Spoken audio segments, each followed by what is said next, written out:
Good morning, everybody, and welcome to day 2 of the Light Up the North conference, Why Light? Yes, I'm Carolyn Primmett. I head up the Arts Service at Blackpool Council, and we are part of Light Up the North. So we couldn't really have a conference about light festivals in the North without featuring Blackpool. We are the original innovative light art festival. For those of you that don't know Blackpool, haven't visited our delights, every autumn we have the Blackpool Illuminations, which go along 3 miles of the promenade for about 66 nights. It's been going for over 100 years. And we were lucky enough in 2015 to get Coastal Communities funding, and that's when we set up Lightpool, our contemporary light art festival. And that's been taking place in October half term. This is also when the Grundy Art Gallery, part of my team, we started to focus on doing a contemporary light art exhibition. And in 2016, we focused on Neon. The then curator, Richard Parry, put on the show Neon, which we had over 11,000 visitors, one of our record-breaking visitor numbers for an exhibition for a show, which was on for about 3 months. And we got international coverage because I think everybody loves Neon. There is something about playing around with gases that fascinates artists and audiences alike, with that intense, wonderful colour and light. So our morning session is going to focus on Neon. We are going to start with the Grundy Art Gallery, and Paula Brown, our curator at the Grundy, is going to talk to you about the Contemporary Light Art Programme and our collecting light art works, and is accompanied by Tom Ireland, our operations officer, but who was also the co-curator for the present exhibition, The Lights at the Grundy. So I'm going to pass you over to Paulette. Morning. Thank you, Carolyn, for the introduction. So yes, I'm Paulette Brown, and I'm the curator at Grundy Art Gallery, and I've been in post since 2017. And as we heard yesterday in Phil Holmes's Lightpool presentation, and again this morning from Carolyn, Blackpool's been the home of light for over 100 years. And the illuminations themselves have their origins in the switching on of 8 arc lamps on Blackpool Promenade in 1879. Referred to as artificial light, these lamps are considered to be some of the first electric street lights in the world. Grundy Art Gallery makes it its mission to respond to the unique heritage and context of the town in which we are located. And we produce a year-round exhibition programme that explores the space between contemporary art, entertainment and popular culture. And this has led to the gallery establishing its annual light exhibition, as Carolyn said. And this coincides with Blackpool Illuminations and with the Lightpool Festival. Also, since 2015, light has become a specific focus for Grundy's collecting policy, leading to the acquisition of works by internationally recognised artists such as Tracy Emin, disability rights activist and artist Tony Heaton, alongside new and emerging artists from the region such as Amy Ellison. Previous light exhibitions have included Sensory Systems in 2015, so that first slide please. So yes, this slide is Sensory Systems from our exhibition in 2015, and then next slide please. This is Neon, the Charge Line in 2016. And then in 2017, we presented a series of new commissions developed through Light Up the North's Light Lab programme. So next slide, please.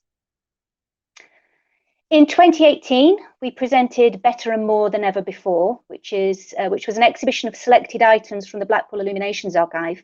Next slide, please. And alongside this display, we presented Chris Paul Daniels's Northern Lights. So next slide, please. This film had its origins in one of the Light Lab commissions from the previous year and was developed into a full-length work through a co-commission between Art Gallery and ICA's Art and Screen Partnership. In 2019, we presented the group exhibition A Trick of the Light. Next slide, please. And this includes on loan from, and then this brings us up to date to this year's The Lights. Through this programme, we've explored light as a illusionary material, light as a sensory experience, and the history of neon in contemporary art. And this year's exhibition, The Lights, is slightly different in that instead of borrowing works to display, Grundy decided to use this time as an opportunity to give visitors the chance to see all of Grundy's light art collection that we've amassed to date, and also an opportunity for us as a gallery to consider how we might package up that collection to loan out to other galleries and light festivals. So shortly, I'm going to hand over to Tom Ireland, who spent some time this year job sharing the role of Grundy curator with me. And as part of this process, and as Carolyn mentioned, Tom curated the lights, and so he's well placed to talk about this exhibition in more detail. However, before I hand you over to Tom, I'd like to invite you to visit our exhibition, The Lights, if not in person due to current restrictions, then through this short 4.5-minute video produced by Claire Griffiths to document the show, and which we're premiering here today. But before I start the video, I just need to provide a warning that in the video, there's a sequence of flashing lights that might affect those who are susceptible to photosensitivity, epilepsy, or other photosensitivities. Can you play the video, please?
So hopefully that gave you a flavour of the exhibition, the lights, and thank you to Claire Griffiths for the video. I'm now going to hand you over to Tom Ireland, who's going to talk about that exhibition in more detail. So over to you, Tom.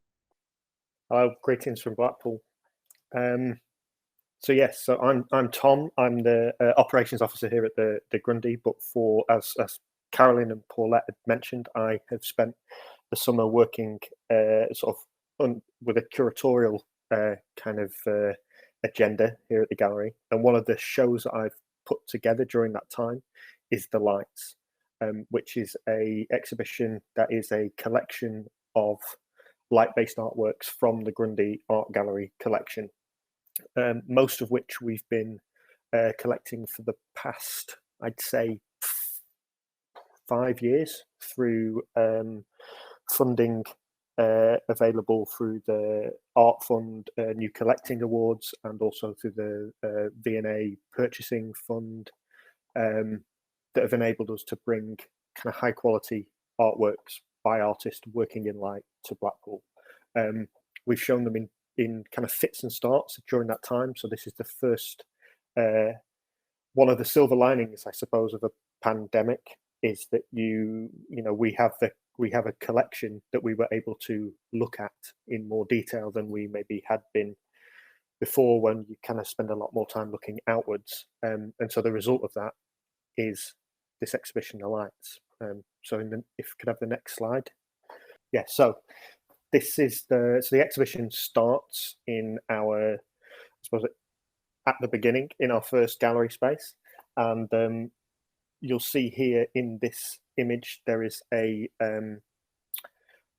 two neon works. There's one by Joseph Kasoof, and then another one that says by Noel Cluett, and they're set on a wall that we built in the gallery space. One of the things that I have always been interested in about the lights, as they're called in Black, but the illuminations or the lights, is how they're fixed to the promenade, and they encourage a very particular way of looking at light, and it's a very kind of up-down motion. And so what we wanted to do with the show and the presentation of those works was to treat it as a sort of surrogate experience for the illuminations themselves. So the gallery is quite purposely left very open. The works are weighted to one side of the room so that there is an opportunity to kind of, for the audience to promenade up and down the gallery space, reacting to those artworks, and they kind of make this large tableau down the length of the gallery. So that starts in the first gallery space, and then in the next slide, you kind of see how that is the threshold from the first gallery into the second gallery space, and you can see how this wall kind of continues down the left-hand side of the space. So then in the next slide, you'll be able to see how that kind of is more fully realized. And so in this picture here, we have another work.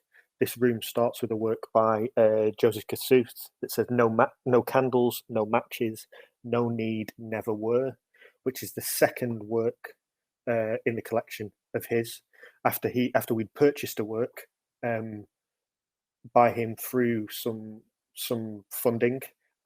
He had worked with us during the Neon exhibition in 2016 and had visited Blackpool and immediately understood the context and how his work might work in Blackpool, and so he gifted another work to the collection very generously, and that's the second work. And then you move around and there's this work by Tony Heaton, Raspberry Ripple, and Tony's as well as being an artist, is a disability arts advocate, and this work is a kind of it has a particular resonance in Blackpool because of there's a connotation to ice cream and to seaside and neon, but there's also this kind of deeper, kind of richer connotation. Being from Blackpool myself, I've got a I've seen lots of odd things in Blackpool, and one of the odd things that always jumps out at me, there used to be in a particular shop, and then once I noticed it a lot, that there was often lots of kind of stickers that you could buy, which had that were kind of, maybe without knowing it, were kind of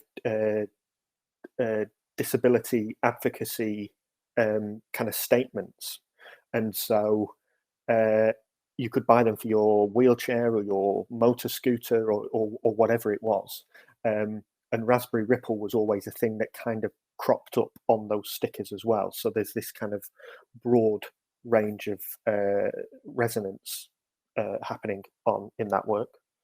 Above that, there's a very small work by an artist called Joe Fletcher Orr that just says Angeles.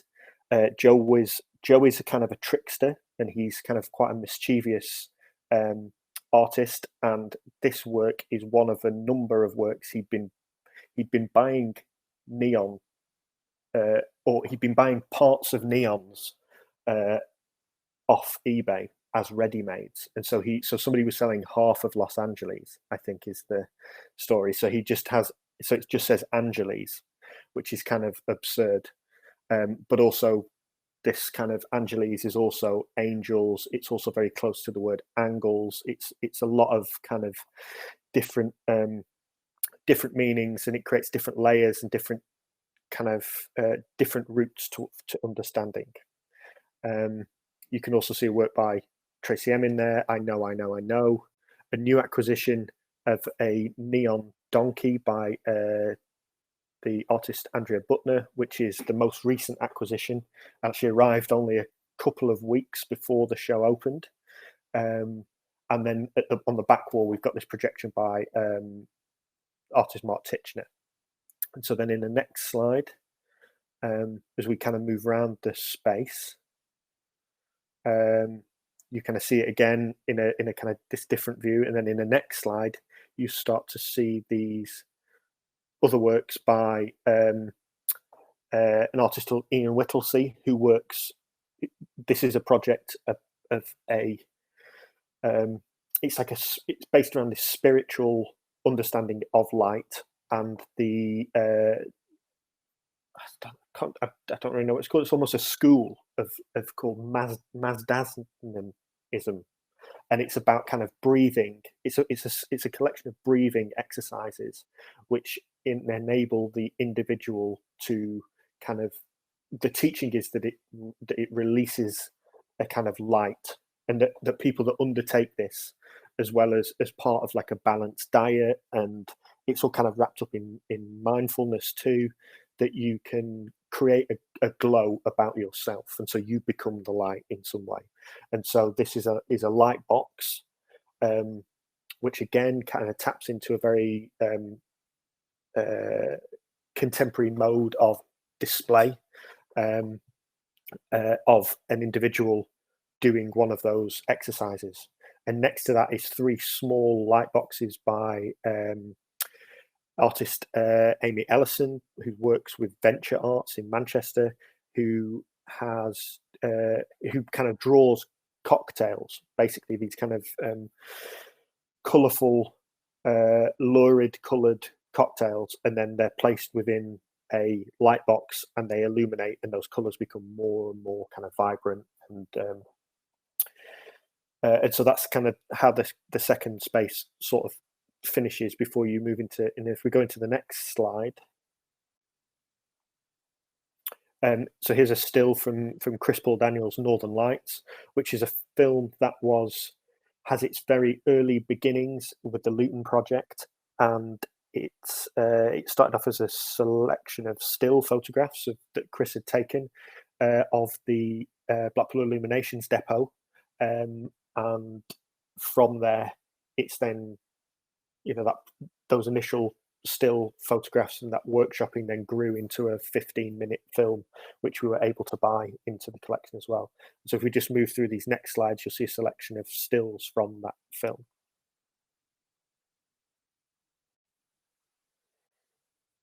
And so the great thing about this film, I suppose, is that we had a lot of conversations with Chris about this film, And one of the things that we came to the agreement of, that it's a necessity that the film is projected, and so that it uses light as its medium of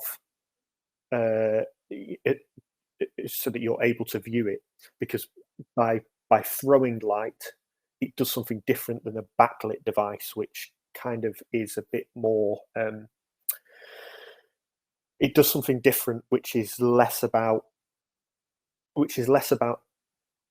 placing the audience into it in the way that the Illuminations is. As much as the Illuminations is about light, it's about people visiting it, and it's about people interrupting the view, and it's about the passage of people and the passage of light and how they interact, and the energy that the Illuminations in Blackpool has. Lots of energy, and it's one thing that I've always found interesting, that as much as it's about light, it's about the people that come and see it and the energy that it's created.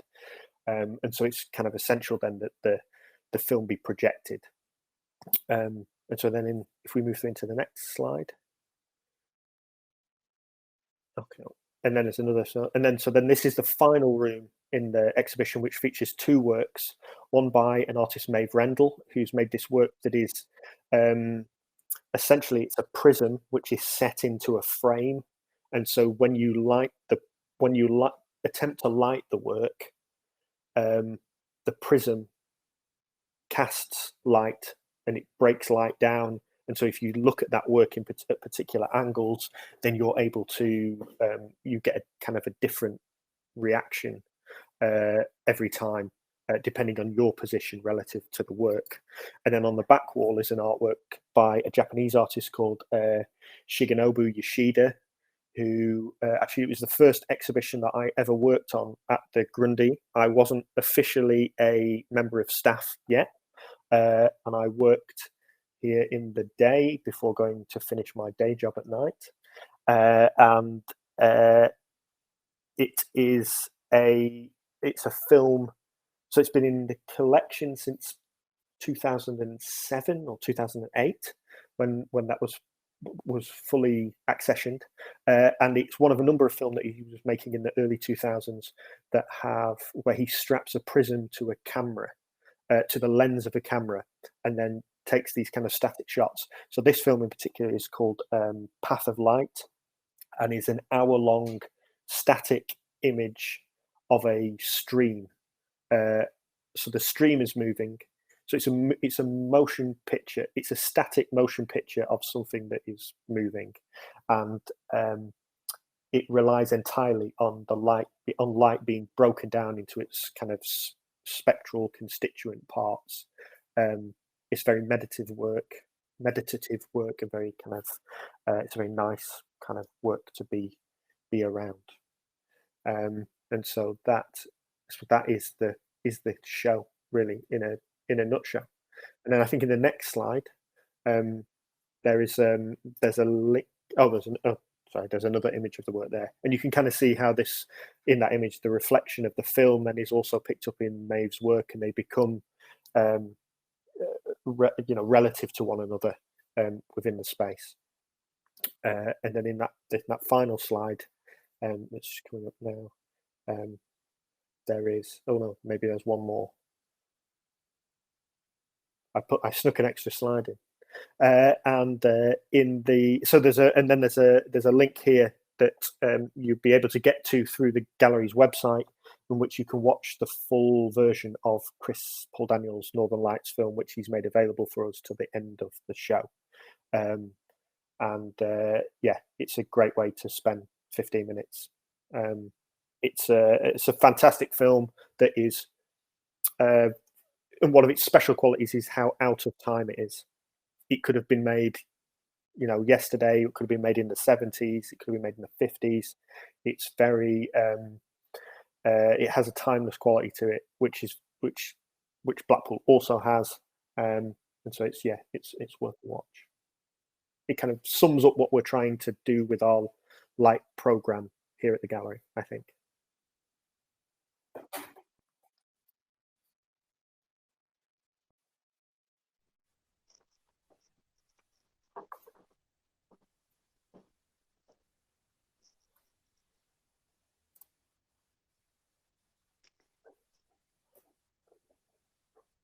So, are there any questions in the chat that we can look at?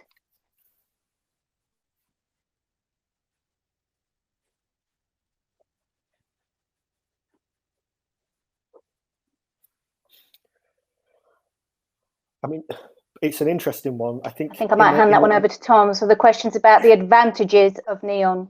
I suppose the advantage is probably there's a technical advantage in the new technology, in that it is, there's an energy efficiency there. One thing that we have noticed here in Blackpool is that salt air does not agree with any sort of, with a digital. It hammers digital technology. The salt air gets in it the slightest gap in your IP rated casing, and within a very short time, the electronics are rotten. Neon also does it, but with it being a more analog technology, it's kind of it's fixable in a way that digital maybe isn't, or those kind of newer technologies aren't. I think one thing that is interesting about the difference between the two is one of the qualities of neon is that is you can just see, it makes something that is invisible visible, and when you get up close to it, you can see the gas bubbling, and that's kind of its real qualities. You're put into a very close relationship with electricity and energy, and it's awe-inspiring, really. I mean, it's like magic that you can kind of see that happening, of this gas bubbling away. I think it probably means that there is a wider selection of options available, particularly to artists who are looking to make things, and it means you can lend your work to any kind of different kind of environment, really. I think that the idea of technology could be used in other ways. I always think it's mad that there's no like the readiness of the sun, using solar power to power electric light seems like a no-brainer to me. And that's maybe where the technology, better solar panels, better batteries, quicker, better storage, all sorts of things kind of make a difference, rather than the actual light thing itself.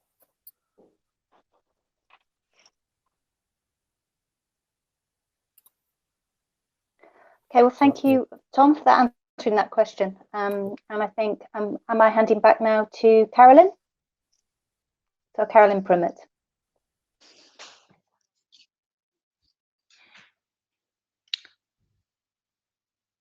Hello, everybody. So thanks for that, Paulette and Tom. It's a fantastic exhibition, and do come and visit us at the Grundy when you can, hopefully in the future soon. So I am delighted, hopefully, to be able to hand you over to Professor Vanessa Tillman. We had a few technical issues getting Vanessa to us, but hopefully we've solved those. So Vanessa's going to be focusing on Blackpool's special historic relationship with neon, and she's done some fascinating research. Vanessa is chair in early film and popular entertainment at the University of Sheffield. She is currently director of city and culture at the University of Sheffield and chair of the Morecambe Winter Gardens. So Vanessa is a collector of neon and a historian of neon. So she's got a fascinating talk. So I do hope we can go to that now. Vanessa, I'll hand over to you. And anybody who's got any questions, please put those in the chat for Vanessa to answer afterwards. And he worked with the Lumiere brothers in about 1906, 1907 on the autochrome process, which was colour photography. Lumiere is more known or famous for the invention of the cinematograph. And this collection of material shows us the earliest colour photographs of neon from about the pre-war period right up into the 1920s. And his amazing photography shows us for the first time the real impact of this colour, this explosion of light and colour in the Parisian landscape and then the urban landscapes around the world. These are just some of the images from Leon Gimpel's work. Next slide, please.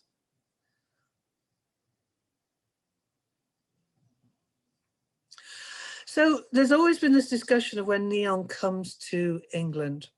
Neon obviously is throughout Europe from 1913. The war has a kind of impact on that. But we know that by 1927, there were 6,000 lights alone in Paris put in by George Claude. So the neon lighting, it's often been described, it was Leicester Square, it was the Savoy, but no research has really been done on this period in the 1920s. And this is the earliest reference I found to neon in London. And it doesn't surprise me that neon and lighting and buildings and entertainment go together, because in a showman's term, it's the flash that brings the cash. It's to making your, so this is really from the Era newspaper, which is the entertainment newspaper. And it basically claims here that the first neon lighting is at the Colosseum, first employed in Great Britain in May 1923. And this was followed quite closely by neon lighting at the Palladium. We have the next slide, please. So by the 1930s, there was an explosion of neon, and neon suddenly becomes linked to modernity. Neon is not just about lighting. Neon, the scientific application of neon, there's mass discussions in all the newspapers. By 1927, there were so many neon signs in London that the wireless operators were saying that the emissions from the neon was affecting transmission, and we're trying to get it stopped. So there's always this ongoing battle of neon as this symbol of modernity, as the symbol of progress, and existing tensions within both the environment in which it's operating in and this embracement of new technology. And so this embracement of new technology becomes something that cities throughout the United Kingdom in the 1920s and 30s start to take on board. So London is seen as the first city that takes neon with the lights. Bristol claims to be the second. But really by 1926, there's not really a city in the UK that doesn't have some form of neon lighting. But it's actually this mass application of neon in the 30s which becomes fascinating. And in the context of Blackpool is really interesting. Can we have the next slide? So where does Blackpool Illuminations and where does George Claude take their inspiration from? So the really incredible use of neon in terms of lighting and in terms of all technologies of lighting must go back to these two World Fairs. The World's Fair of the Chicago World's Fair of 1933 and the New York World's Fair of 1939. So if you're looking at the history of lighting and you're looking at the history of neon as a mass explosion of use throughout the world in this period, it's really these two World's Fairs that trigger this use. And you can just see from the advertisements how neon is suddenly changing. You also have to look at, when you look at the history of neon, is the use of colour from the 1920s. So we think of the 1920s through black and white photography, through black and white films, as this kind of very moody expressionism, atmospheric period. But actually it was a time of colour. And colour in film and photography and print was something, types of colours, different types of colours, printing techniques changed the perception of the 20s. And we must look at the 20s in that way. And the relationship between new technologies, film, popular culture. One of my favourite facts is one of the best-selling lipsticks of the 1920s was a shade of lipstick called Phantom Red, named after the cloak of the Phantom of the Opera, which shows you that people were seeing that film in colour, not in the black and white visualizations we see today. The film was more shown in colour in the 20s through the new colour processes. So there's new colour processes in film, new colour processes in photography, and especially in lighting, and neon was part of that. With the next slide. So you can see the Chicago one from 33, the previous one was from the World's Fair, and there's a colour photographer photograph there. And you can always recognise the neon lighting because of the shimmer, this kind of wonderful reflection it seems to give within the air itself. Next slide, please. So the first wide embrace of neon within the kind of wider popular entertainment movement is within architecture. And you can see this from the Gimpel image of Paris early on, where it's linked to buildings. Obviously, the Moulin Rouge was one of the first buildings to be lit up by neon. So there's often this discussion about signage, but not about how it becomes the form of the architecture, and especially in cinema architecture from 1929 onwards, with the kind of beautiful large-scale Art Deco buildings that were being built, where neon, and this one here, the Paramount one, you can see the lines of the architecture is fed by the neon lighting. Next slide. So where does Blackpool fit into this? Well, Blackpool, really, this is a kind of brief factual history of the Illuminations, and I will be a good showgirl and explain if you want to know more by my book, which is available from the Grundy Art Gallery. So it was used in 1912. It was again 1912 to 1914, and this is a really precise history, as opposed to the history of lighting in Blackpool, which goes back to 1879, the electric lighting. This is purely and simply about Blackpool Illuminations as the institution we know now. So interestingly, Blackpool in the 20s and 30s was going through a massive period of expansion, that the public council and the council invested more money in Blackpool in that period than at any other point of their history, other than probably in the last 15 years. So these are the facts about the Illuminations. Just to give you the background of, suddenly in 1930, 31, they embraced the whole concept of modernity, the neon companies. By 1933, there was over 100 different electrical companies in the UK actually promoting neon lights. So the mass spread of neon and the components of using neon in all aspects was all the way, or was literally, I found references for companies in Sheffield in 1926, Manchester in 1927, and by 1930 there was 2 companies in Blackpool. Next slide. So really, this really rich period of archival material we have from the Illuminations collection shows this unknown history of neon and Blackpool between 1930 to about 1939. And that's really the kind of the golden age of neon in terms of how it's embraced by architecture. It was even looked at as a means of floodlighting for new airports. It was also used in, they were looking at it in traffic lights. So every new lighting and electrical revolution of the 1930s looked at neon first as a means of using this. So these are just some images from the Illumination collection. In the Illumination archive, we have a number of different neon companies. And these neon companies, we don't know how many of these works were actually made, but we have this rich archive of the kind of range of images they were looking at. Can we have a next slide, please? So these are the visualizations. These are some of the earliest ones we have in the collection. And these are from like 1931. So one of the facts is that Blackpool had seen the fact that Bristol had embraced neon. Blackpool had seen the fact that other cities were using it for switch-ons for celebrations. But Blackpool embraced it on a scale that was larger and more sustained than any other town or city in the UK, as one piece of curated landscape of neon throughout the resort. Can we have the next slide, please? So when did neon actually come to Blackpool? Well, the earliest reference I found is from September 1931.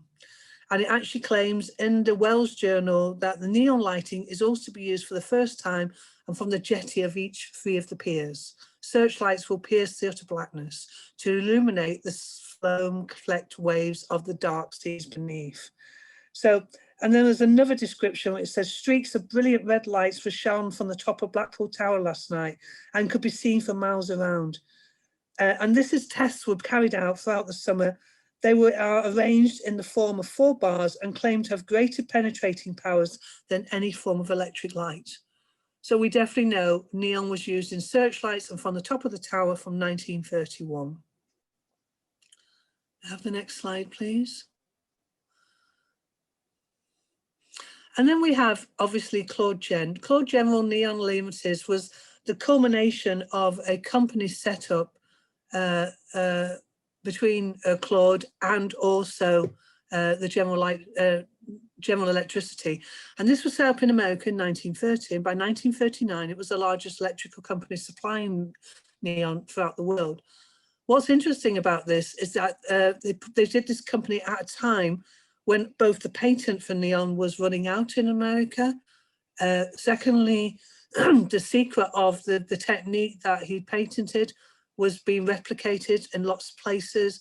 And also, it's not something you can mass produce because it's very much based on individual workshops. So in 1933 or 1932, this advert is actually from 1933. And this is the period really when the ambitious scale for Blackpool's Illuminations and Neon really takes part. Have the next slide, please.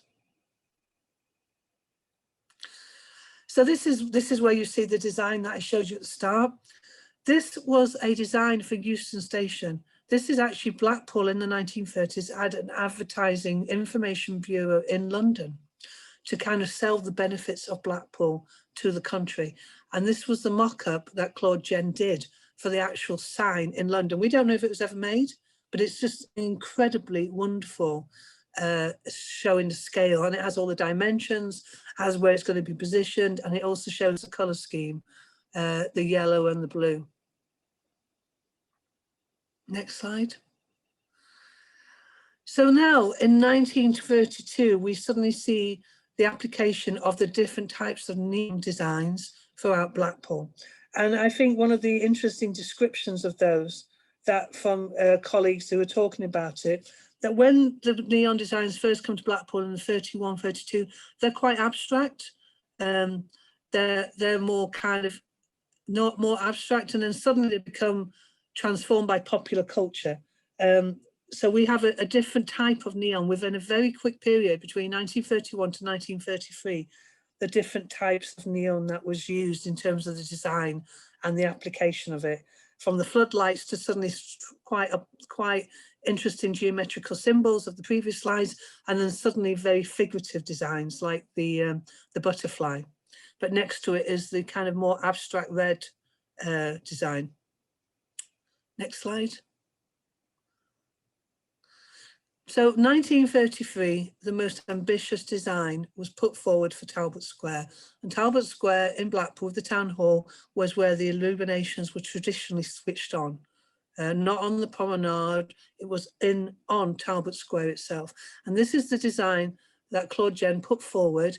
And then we actually know that this design was done. This is a description from 1933, where it actually talks about 420 foot of blue and green torches reached to a smiling man in the moon and stars shining throughout Blackpool. Progress blazing in red above playing fountains of blue light, near of which a Victorian lady fanned herself unnecessarily, near a brilliant sun smiled above the archway of light. And this is the design that we found in the archive. And then next one. Next slide, please. And there it is. There it is lit up. So one of that photograph there is from 1933. And the other one is where I've just put it through a very quick software system to show the colorization of it. And what it does show you is this absolute density of light, this liquid sunlight or liquid sunshine, which is how neon was described in the 30s or in the 20s. Lots of different wonderful descriptions of almost how the actual lighting is alive, similar to what Tom says, that you can feel it. You can feel it moving and breathing and crackling in front of you. And you can imagine the impact this would have had where the light pollution was nowhere near as extent it is today. Suddenly this blazing torch of light in the middle of Blackpool, of Talbot Square, and the illuminations coming on. So we have the next slide, please. And now we have a close-up of the designs from the archive that relate specifically to the building, the Town Hall building in Talbot Square. There is the wonderful sun, that kind of abstract sun that you see. There is a kind of more classic illuminations design of the Crinan lady or the Victorian lady. And then you have the building opposite with now sadly departed Yates Wine Bar, which was the oldest theatre in Blackpool, which sadly burned down a number of years ago. Opposite that, the Yates Wine Bar building was also lit up with a more simple but kind of interesting linear design, where it's actually the arches and it's the kind of architectural aspect of the building which is highlighted, as opposed to the town hall, which is this cacophony and also they had music playing to go with it. So sound and light was an early component of the illuminations. Next slide, please. Then we have these pylons, these neon beautiful pylons, which are throughout the promenade. And you can see this is another kind of side view of the same light display. You can see the neon on the side of the building. You can see the crinoline lady. You can see the star. And then you can also see across the road the pylons, which were throughout. Now, necessarily, they were not necessarily done by Claude Jen. There was a number of other companies, one called Ionite and David Allen as well, who presented designs for the illuminations. And the trick is working out which company they used. But I think it's no coincidence that they used Claude Jen, because the whole idea of using the inventor, the pioneer, the greatest name in neon, the French Edison, to Blackpool is in keeping with other parts of progress in the town, that they use the greatest and best designers from throughout the world. In the 20s and 30s, the Pleasure Beach were using the greatest British designers. In the 30s, the Winter Gardens was being designed by international companies. And when Blackpool celebrated its 50th anniversary, there was a wonderful advert from Atlantic City in the local programme saying, "Congratulations to Blackpool, from Atlantic City to the Blackpool of America." So Blackpool as a city, as a resort, sorry, as a town, was positioned internationally. So it would not be seen as a small resort in the north of England. It would be seen as the Mecca of entertainment and modernity and progress. So it's no surprise that they would have gone for Claude as their because they would have wanted to have this association with the biggest and best company in the world. Next slide, please. So these are some more of the designs from Claude Jen. Again, and they're not dated. Some of them actually give you the actual dimensions and the installations. Some of them are just concepts. Some of them look like they are from another company, but they are then part of a Claude Jen lighting display that we know was put together. So these wonderful abstract cats, curving, beautiful cats. The head of the Native American chief, then the wonderful boat, and then this one that's quite interesting to me, this one which is a kind of more what colleagues in working on the lights in Blackpool have described as a more genteel and art-led approach to the illuminations. But I think that's looking at it from a modern perspective.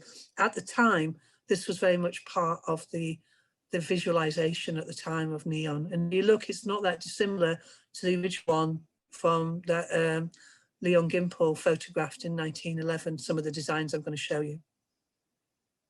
Next slide, please.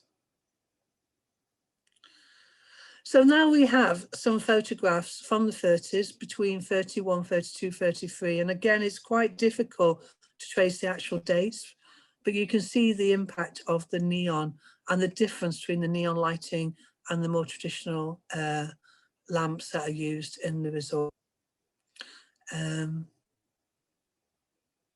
Just give you an idea, just have a chance to look at those. Next slide, please.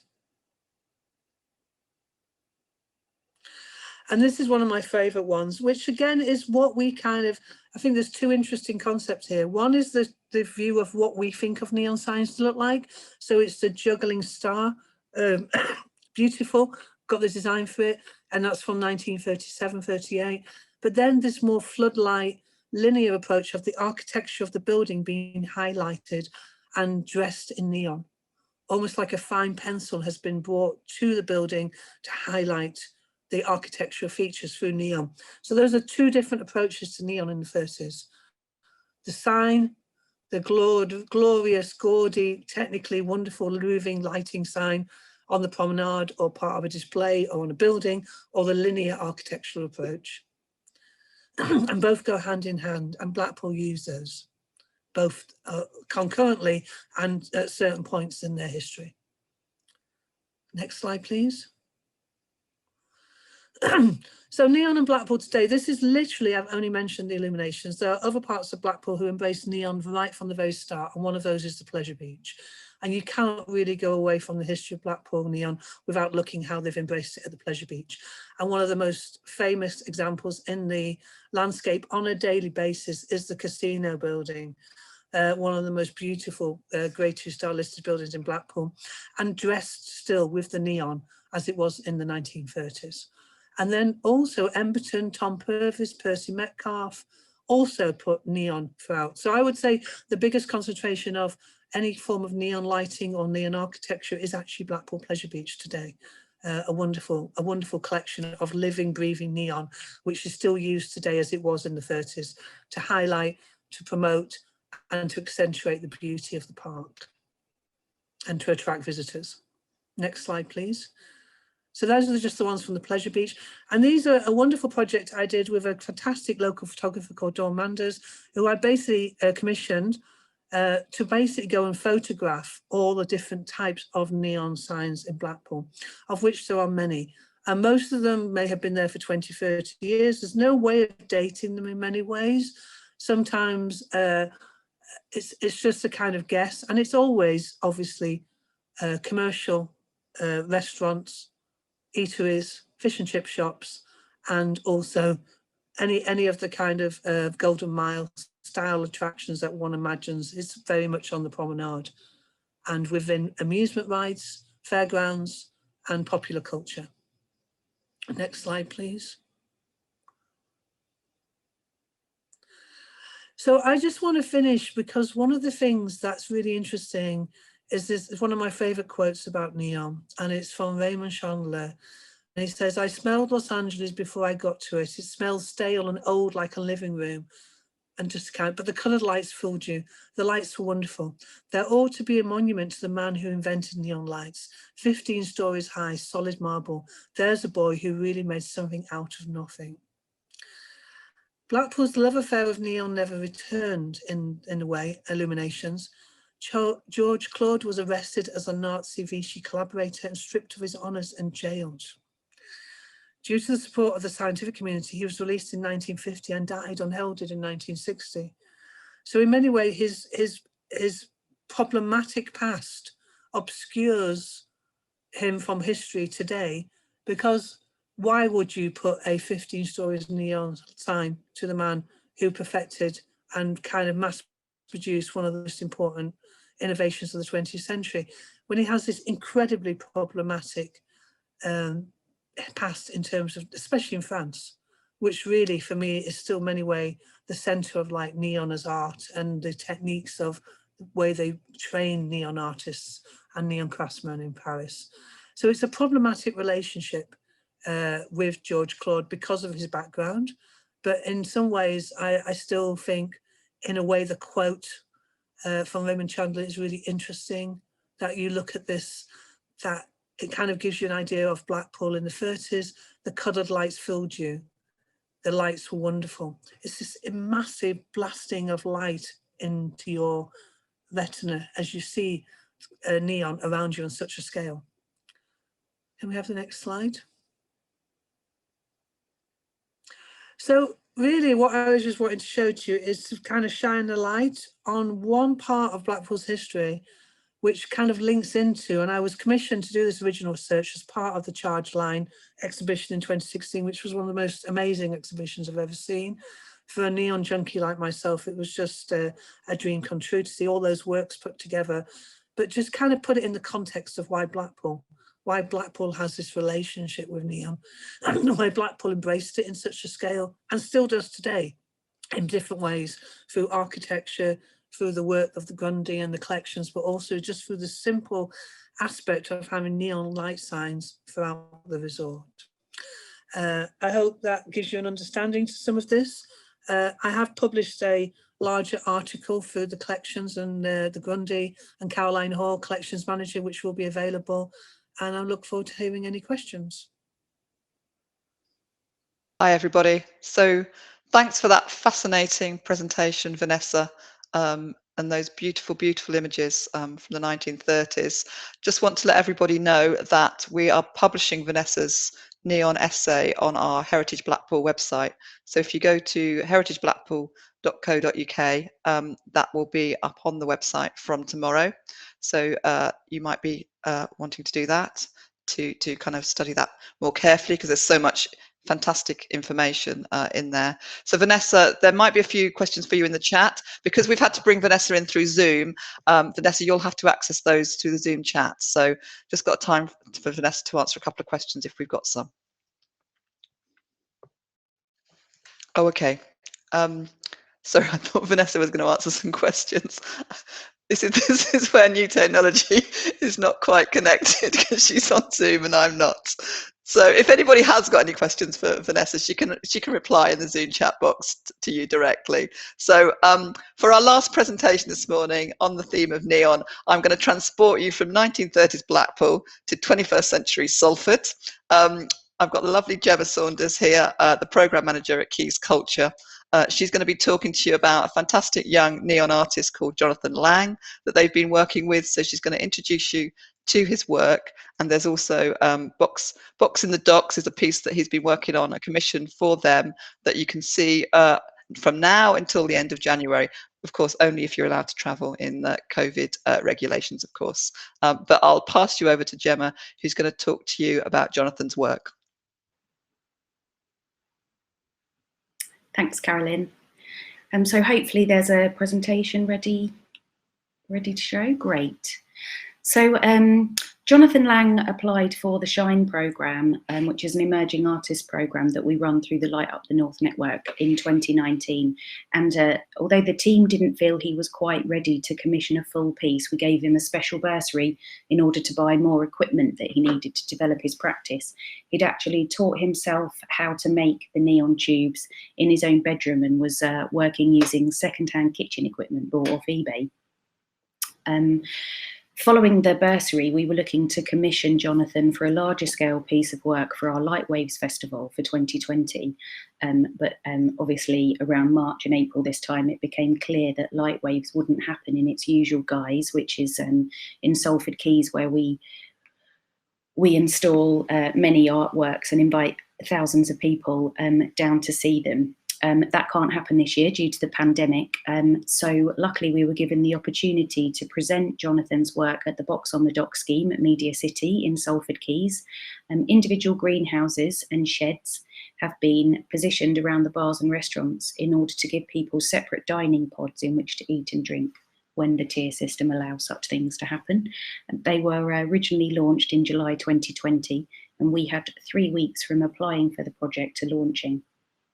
Luckily, Jonathan had some of his amazing pieces of neon ready already, as he was due to exhibit in Leeds in May.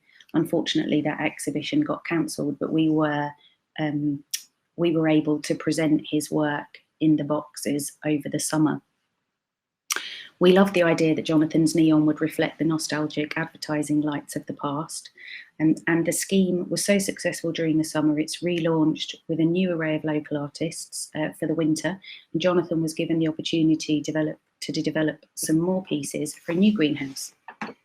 We love the retro, playful aesthetic of the pieces Jonathan creates, juxtaposed with his highly scientific and engineering approach to the work.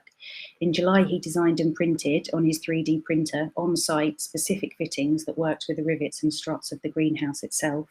And for his December edition, he's not only experimented with the colours and tubes, but has designed and printed the Perspex casings to fit the frames of the greenhouse and add protection to the delicate glass pieces. We love the colours and the shapes and the position of the work. We like the fact it can be seen from outside the greenhouse and inside, and it works perfectly as a modern day Christmas light work. When inside, the reflections of the pieces act as a kaleidoscope, kind of a never-ending display of neon. So that was a really, really quick snapshot into Jonathan's work, but now I'd like to introduce a video, a pre-recorded chat that I had with him last week, where he can discuss why he's interested in neon. So if we could play the video now, please. So we might as well just dive straight in to discussing your work as neon artist. And I wonder when you first became interested in the medium. All I know is I was a kid, and quite a young kid at the time, but you know, because I noticed it, well, for as long as I can remember, really. you know, during the early 2000s, it was a lot more prominent than it is now. There was a lot more of it about because LED hadn't taken over then. It was still quite in its infancy, so I got good exposure to the neon at the time. And what is your favourite thing about the medium? The fact that it's all the fourth state of matter inside there. It's plasma. You know, there's solid, liquid, and gas, and then there's plasma, which is where especially when it gets so hot that all the molecules come apart. What's been your best experience as an artist working with neon so far? Well, I was playing with it and thought, well, it looks quite nice actually, and then someone tells me that and tells me it's art, and I say, no, it's science experiments. And says, no, it's art. Is this? Who was it? I'll try that with us. Who was it? Richard of Neon Workshops. When exactly did you start working with it? It takes an enormous amount of equipment by the looks of what's behind you. Yeah. So what did you get first? How did you start? First one was a tiny little vacuum pump off eBay, which wasn't very good, but it did the job. A load of plastic hoses, which were terrible because you know, anything that smells can contaminate the tube, and you know, plastic hose smells of plastic, so it contaminated the tubes a little bit. So I had to live with that, but it got them lighting up, and that was good enough at the time. It was a start. But, you used to work out of your bedroom, so explain all the stuff that you had in your bedroom. I've actually got some of it here. Actually, the original torch, kitchen craft blowtorch. That's what I was working with at the start. Amazing. And what are Still have it. What are you working with now? And more professional sort of burners like this. This one that heats the tube up at both sides. The gas is actually on now, so I could light that. Oh. And that allows you to make the twists in it, like the one that we can see behind you. That particular one I used for joining the glass together. Okay. And you know, really tight bends and things like that. Like these little corrugations in this, and those bumps, the bubbles. That's done in that torch.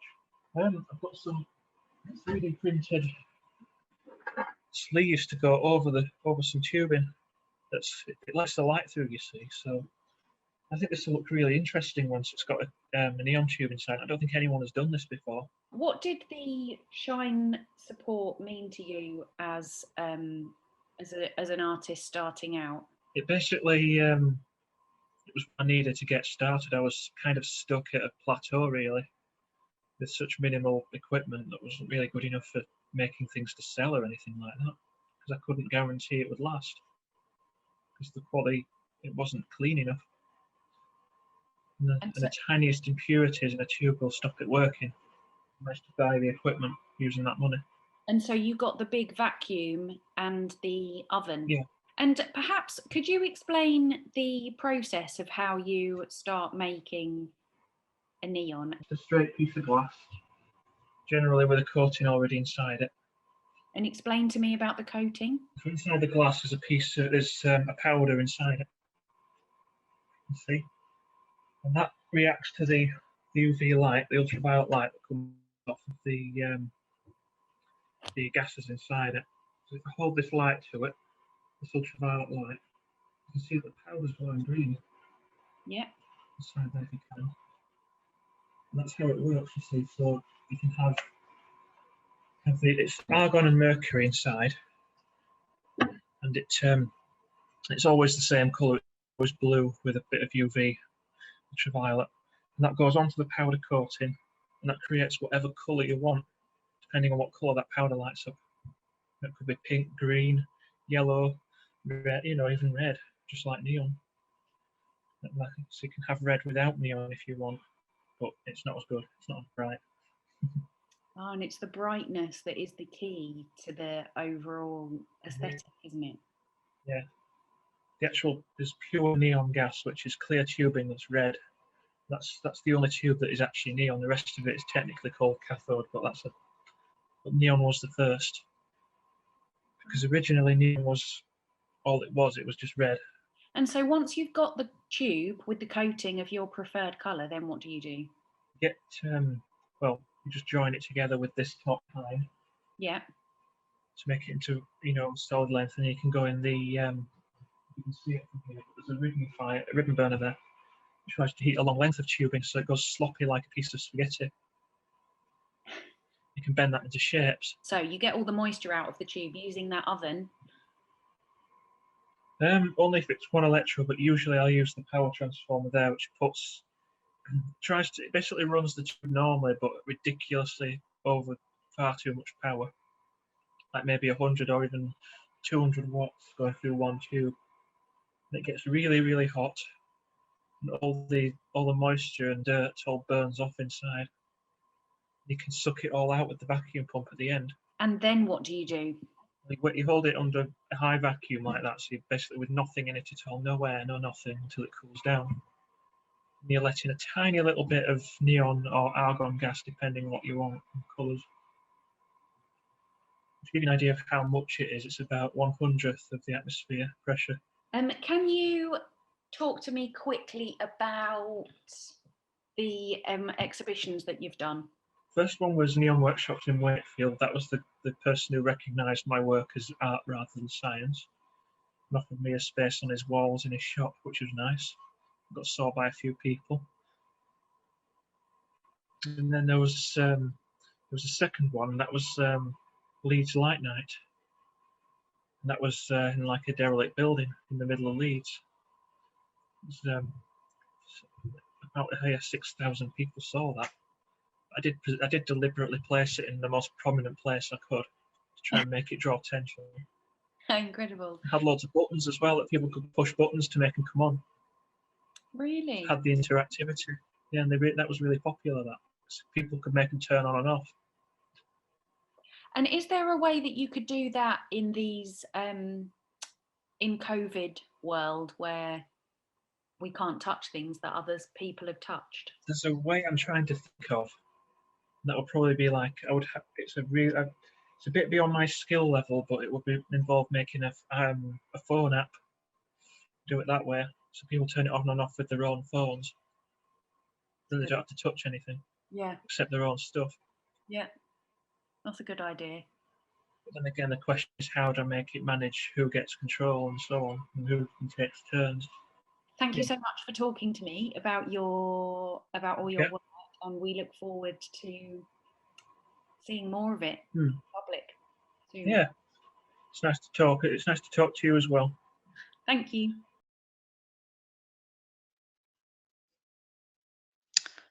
Hi everyone, hope you enjoyed that presentation from Gemma and her speaking to Jonathan. So if you've got questions for Jonathan Lang, if you could email those to gemma@keysculture.com.